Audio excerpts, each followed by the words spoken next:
सबको जय मसीह की। मेरे प्रिय यीशु मसीह के मधुर नाम में आज हम लोग देखते हैं कि गतसमनी के बाग में परमेश्वर क्या प्रार्थना करते हैं। मेरे प्रिय, परमेश्वर का वचन कहता है कि more prayer more power, less prayer less power और नो प्रेयर नो पावर। आपको पावर चाहिए तो यीशु मसीह के पास आने की जरूरत है। मेरे प्रिय, यदि स्वर्ग में जाना है तो यीशु के पास आना है, वरना तो आप चले ही हुए हैं। एक आयत हम पढ़ लेंगे, मत्ती रचित सुसमाचार उसका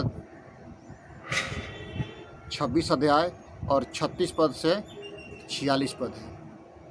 तब यीशु ने अपने चेलों के साथ गतसमनी नामक एक स्थान में आया और अपने चेलों से कहने लगा, यहीं बैठे रहना जब तक मैं वहाँ जाकर प्रार्थना न करूँ।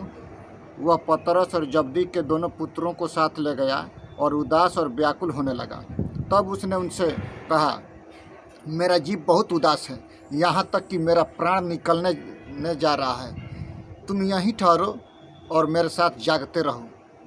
फिर वह थोड़ा आगे बढ़कर मुंह के बल गिरा और यह प्रार्थना की, हे मेरे पिता, यदि हो सके तो यह कटोरा मुझसे टल जाए, तो भी जैसा मैं चाहता हूँ वैसा नहीं, परंतु जैसा तू चाहता है वैसा ही हो। फिर उसने चेलों के पास आकर उन्हें सोते पाया और पतरस से कहा, क्या तुम मेरे साथ एक घड़ी भी न जाग सके? जागते रहो और प्रार्थना करते रहो कि तुम परीक्षा में न पड़ो। आत्मा तो तैयार है परंतु शरीर दुर्बल है। फिर उसने दूसरी बार जाकर यह प्रार्थना की, हे मेरे पिता, यदि यह मेरे पिए बिना नहीं हट सकता तो तेरी इच्छा पूरी हो।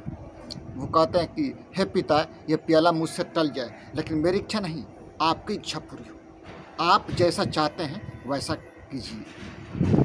तब उसने आकर उन्हें फिर सोते पाया, क्योंकि उनकी आंखें नींद से भरी थी। उन्हें छोड़कर वह फिर चला गया और उन्हीं शब्दों में से फिर तीसरी बार प्रार्थना की। तब उसने चेलों के पास आकर उनसे कहा, अब सोते रहो और विश्राम करो। देखो, घड़ी आ पहुंची है और मनुष्य का पुत्र पापियों के हाथ पकड़वाया जाता है। उठो, चलो, देखो मेरा पकड़वाने वाला निकट आ पहुंचा है। मेरे प्रियो, इसमें हम पढ़ते हैं कि यीशु मसीह गतसमनी के बाग में क्यों गया प्रार्थना करने के लिए। More prayer more power, less prayer less power और नो प्रेयर नो पावर। परमपिता परमेश्वर चाहते तो वो प्याला टल सकता था, लेकिन उनकी इच्छा नहीं।